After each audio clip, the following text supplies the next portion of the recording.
So hello guys, welcome back our YouTube channel. So guys, आप कैसे? I hope आप सब एकदम फिट एंड फाइन होंगे। सो गाइस, जैसे कि आप सब जानते हैं, मैं कम से कम 15 से 16 महीने के बाद अपना यूट्यूब चैनल रीस्टार्ट कर रहा हूँ।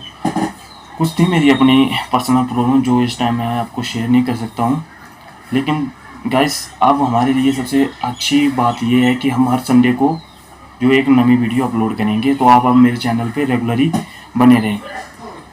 तो गाइस चलो, आज हम जिस टॉपिक को लेके आए हैं उस पर बात करते हैं। तो आज गाइस हम बात करने जा रहे हैं डॉक्सीसाइक्लिन टैबलेट के बारे में। ये 3 रूप में होती है। ये टैबलेट के रूप में भी होती है, कैप्सूल के रूप में भी होती है और इंजेक्शन के रूप में होती है। तो चलो दोस्तों, हम बात करते हैं डॉक्सीसाइक्लिन टैबलेट के बारे में। ये इसमें क्या होता है, 2 साल्ट होते हैं। एक होता है डॉक्सीसाइक्लिन जो 100 mg में पाई जाती है, और एक होता है लैक्टोबैसिलस जो 5 मिलियन स्पोर्स में पाया जाता है। ठीक है जी।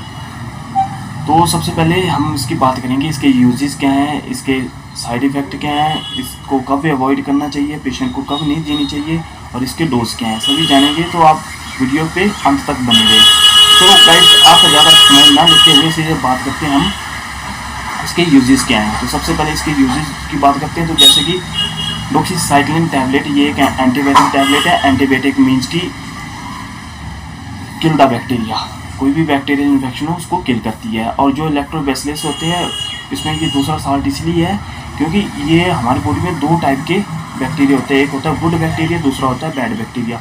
जो लैक्टोबैसिलस होता है, जो हमारे गुड बैक्टीरिया होते हैं, उनकी संख्या को क्या करता है, इंक्रीज करता है, बढ़ा देता है।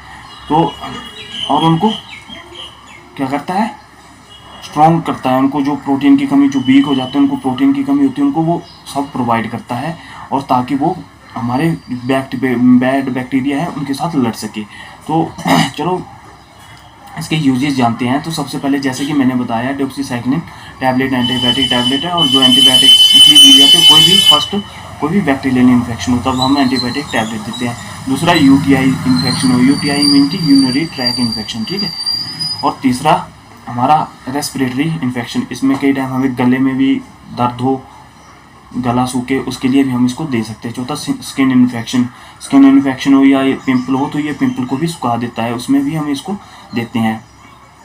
और अपना 5वां, निमोनिया में हम इसको देते हैं, मलेरिया में इसको देते हैं। और सबसे इम्पोर्टेंट, जो मैक्सिमम लोग इसके बारे में कम ही जानते हैं, ये एक होता है स्क्रब टाइप फीवर।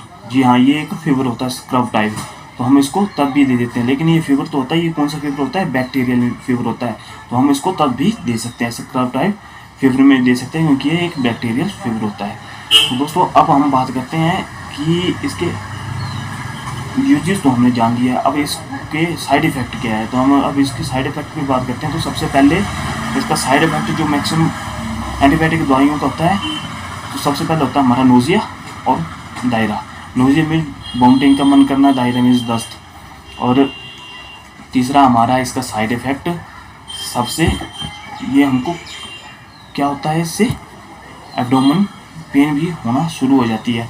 और photo sensitivity, skin sensitivity. Photo sensitivity means कि आप धूप में कहीं बाहर चले जाते हो तो आपकी बॉडी पे बर्न जैसा फील होना, मीन्स कि जलन जैसी होना, उसको बोलते हैं हम फोटो सेंसिटिविटी। और दोस्तों, ये थे इसके साइड इफ़ेक्ट। अब हम जानते हैं कि ये कब हमें पेशेंट को नहीं देनी चाहिए, मीन्स कि कब अवॉइड करनी चाहिए। तो सबसे पहले हमें पेशेंट को ये तब नहीं देनी चाहिए अगर पेशेंट को किसी भी प्रकार की प्रेगनेंसी हो। किसी भी प्रकार की प्रेगनेंसी मीन्स कि 1 से 3 मंथ, 3 से 6 मंथ, 6 से 9 मंथ, मीन्स कि प्रेगनेंसी में हमें पेशेंट को बिल्कुल भी नहीं देनी चाहिए ये टैबलेट। उसके बाद जो महिलाएं होती हैं, अगर कोई महिलाएं अपने बच्चों को दूध पिलाती है, चाहे वो 6 महीने तक पिलाए, चाहे 8 महीने, चाहे साल तक पिलाए, जब तक वो दूध पिला रही तब तक हमें ये टैबलेट अपने उस पेशेंट को नहीं देनी चाहिए। तीसरी, कोई सर्वियर लिवर डिजीज़ हो पेशेंट को, तो वो भी, उसको भी हमें ये जो टैबलेट है अवॉइड करनी चाहिए जी। अब इसके हम बात करते हैं, इसके डोज क्या हैं, कौन कौन से कब कैसे देनी चाहिए। तो सबसे पहले हम इसके डोज की बात करते हैं। तो इसके डोज 3 टाइप के डोज में दी जाती है मैक्सिमम टाइम। ओडी मीन्स की दिन में 1 टाइम दोपहर को। बीडी मीन्स की दिन में 2 टाइम, 100 mg सुबह, 100 mg शाम को। TDS मीन्स की दिन में 3 टाइम, सुबह, दोपहर और शाम को। ज़्यादा इसी में दी जाती है, और कभी कभी हम इसको HS में दे देते हैं। HS में मीन्स की रात को, और कभी कभी SOS में ज़रूरत पड़ने पर वो बड़ी कम होती है। आप मेन ये 3 याद रखो, ओडी, बीडी और टीडीएस, इसमें दी जाती है। तो सबसे पहले जो ओडी, बीडी और टीडीएस, ये जो हमारी बॉडी में जिस टाइप का बैक्टीरियल इन्फेक्शन हो उस इन्फेक्शन को देख के दी जाती है।